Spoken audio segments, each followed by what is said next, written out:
Amici carissimi, è sempre molto bello ritrovarci qui sul canale YouTube a condividere le esperienze dei nostri viaggi in camper. Questa volta siamo appena ripartiti dalla splendida San Leo e adesso, pensate un po', siamo a Brisighella, in provincia di Ravenna, a 115 metri sul livello del mare, nella bassa valle dell'Amone, sulle pendici dell'Appennino tosco-romagnolo. Una vera perla incastonata nel parco regionale della Vena del Gesso. Il borgo sorge sotto a tre pinnacoli rocciosi, noti come i Tre Colli, sui quali svettano la Torre dell'Orologio, la Rocca Manfrediana e il Santuario del Monticino. Brisighella è davvero ospitale e piacevole, infatti è ricca di tradizioni, sapori, bellezze architettoniche e naturalistiche, insignita delle più prestigiose certificazioni, i borghi più belli d'Italia, città slow, bandiera arancione del Touring Club italiano, a testimonianza delle sue eccellenze e della sua qualità di vita.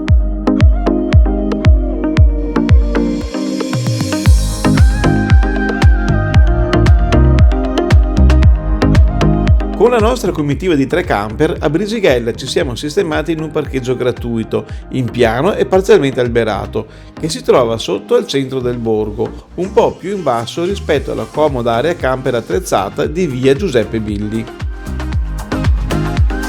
Il micio ha trovato mio figlio.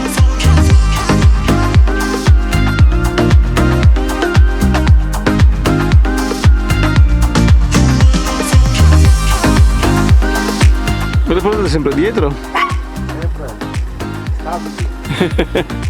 Ah, camperisti anche loro sono.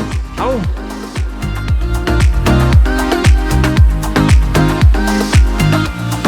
A Brisighella ci sono 2 aree sosta per i camper, una vicino al cimitero che è un po' più defilata e questa di via Billi, dalla quale si arriva in piazza in 10 minuti a piedi. Qui la sosta costa 8 euro per 24 ore più eventuali 4 euro per la corrente oppure 2 euro per 12 ore di erogazione.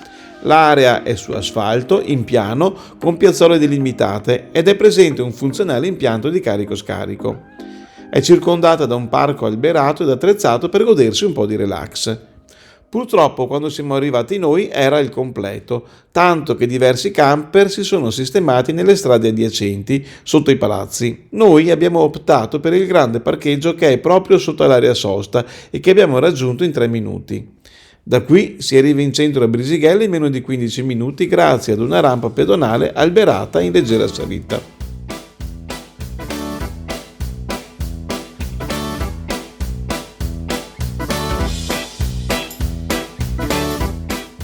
Avvicinandoci al centro sentiamo ben presto i tipici segnali della sagra, musica dal vivo e profumo di griglia. In effetti Brisighella è anche molto vivace e qui durante l'anno si organizzano moltissimi eventi, in particolare feste e sagre a tema. Oggi che è il 30 ottobre, neanche a farlo apposta, c'è la 28ª sagra dell'Agnellone del Castrato. Poi a novembre seguirà la manifestazione 4 sagre per 3 colli, con un tema gastronomico diverso ogni settimana.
questo borgo arte, storia e architettura si fondono in maniera emozionante. Il centro è composto da un dedalo di antiche viuzze, tratti di cinta muraria e scale scolpite nel gesso. Saliamo sulla caratteristica ed unica nel suo genere antica via del borgo, chiamata anche via degli Asini. È una suggestiva strada sopraelevata e coperta, illuminata da mezzi archi di ampiezze differenti. Anticamente la via poggiava su una larga base di roccia ed aveva un'imponente funzione difensiva. Solo in un secondo tempo la base di roccia fu scavata per ricavarne stalle, fondaci e negozi, trasformando così il portico in una via sopraelevata. Il nome di Via degli Asini deriva dalla consuetudine di farvi transitare le carovane di animali adibite al trasporto di materiale delle vicine cavi di gesso. Salendo oltre la via degli Asini superiamo un arco e ci troviamo immediatamente fuori dal borgo, sulle pendici del primo dei tre colli da dove parte una lunga scalinata che porta alla torre dell'orologio. 350 gradini c'è da fare, dai. Si tratta di un fortilizio fatto erigere nel 1290 da Maghinardo Pagani da Susinana. Fino al 1500 costituì insieme alla rocca il sistema difensivo di Brisighella. Danneggiata e ricostruita più volte, la torre fu completamente rifatta nel 1850 e nello stesso anno vi fu collocato anche l'orologio. Questo è un tipico orologio all'italiana, cioè con il quadrante suddiviso in 6 ore invece di 12 e poi ha una sola lancetta. Il sistema orario basato sulle 6 ore è una convenzione secondo la quale il giorno si articola in 4 fasi di 6 ore. Questo sistema fu introdotto dalla Chiesa nel XIII secolo e rimase in uso in Italia sino all'arrivo di Napoleone, che lo sostituì con il sistema orario a 12 ore. La lettura di questo orologio, con un po' di pratica, è abbastanza intuitiva. Ad esempio, adesso la lancetta dell'orologio è a metà tra la quarta e la quinta ora. Poiché siamo di mattina, quindi nella seconda sestina del giorno, l'ora attuale si ottiene sommando 6 ore della prima sestina più 4 ore della lancetta più 30 minuti, cioè sono le 10:30. Facile, no? Dalla torre si ha una bella vista sulla vallata e sulla rocca, con alle spalle il santuario del Monticino, che stanno sugli altri 2 colli.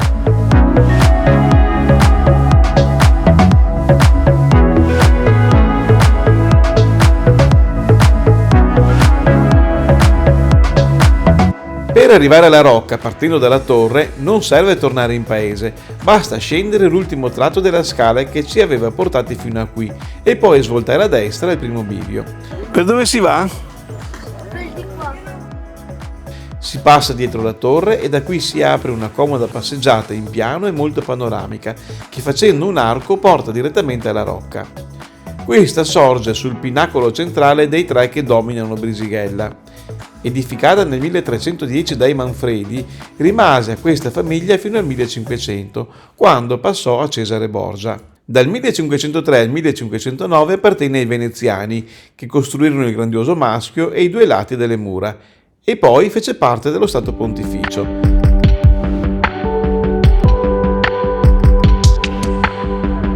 Se trovi interessante questo video, metti un bel mi piace e iscriviti se ancora non lo hai fatto, così dai un grande sostegno al nostro canale.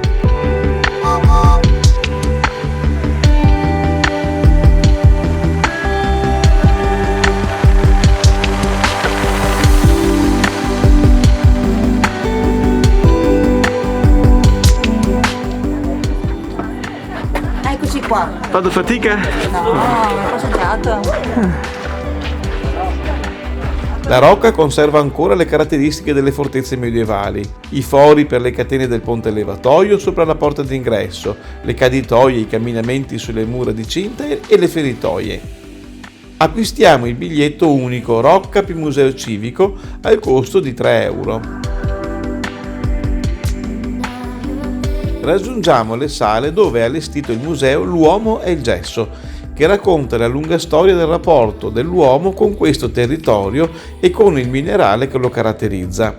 Ammiriamo i reperti archeologici ritrovati nella vena del gesso e risalenti alle diverse epoche.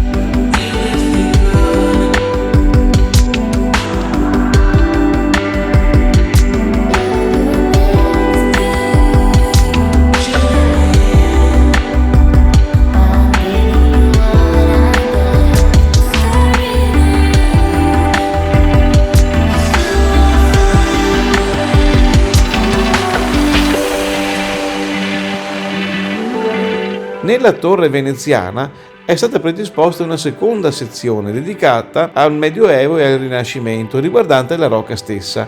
In particolare, negli ambienti del torrione sudorientale sono state allestite le riproduzioni della cucina, della camera da letto ed altre stanze.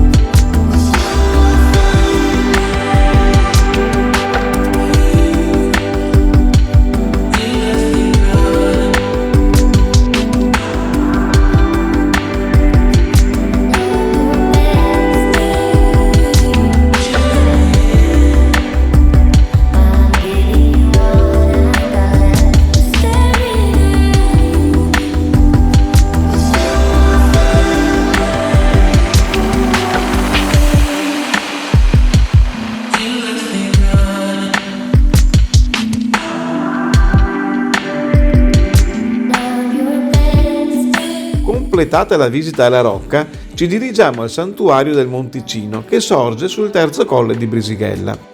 Scendiamo brevemente sino al piccolo parcheggio e da qui passiamo sulla sinistra fino ad attraversare la strada provinciale 23. Imbocchiamo subito l'ombreggiata salita di via Rontana, dove sono sistemate le stazioni della via Crucis.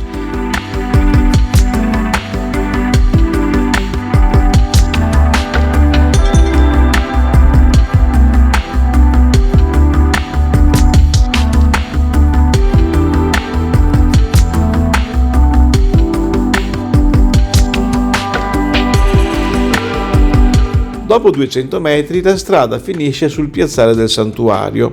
Questo fu eretto nel 1758-59 in sostituzione di un edificio preesistente. Avevamo letto che qui è custodita una sacra immagine in terracotta raffigurante la Madonna con bambino, risalente al 1626. Al nostro arrivo, però, il portone è chiuso, con un foglio affisso con l'indicazione che l'immagine sacra è stata trasferita, speriamo solo provvisoriamente, nella chiesa dei frati.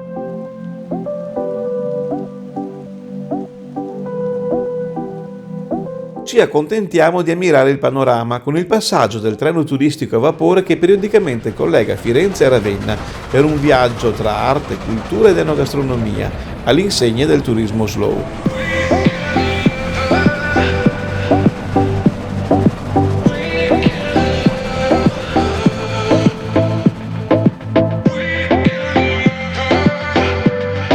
Torniamo poi alla rocca e da qui imbocchiamo la ripida scalinata che scende attraverso un percorso che offre scorci molto suggestivi fino al centro di Brisighella.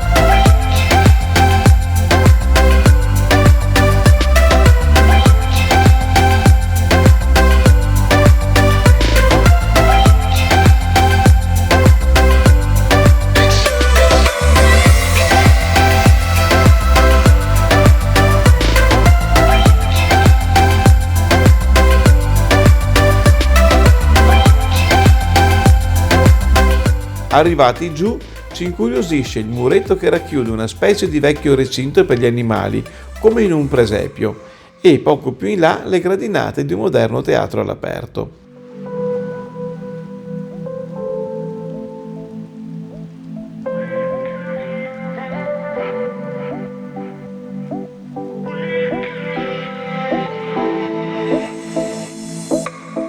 Arrivati in piazza, dopo tanto camminare, la fame si fa sentire e con i profumi che arrivano dallo stand della sagra non è possibile resistere oltre.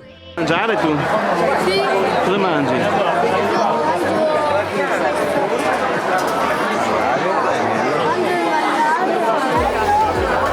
salsiccia.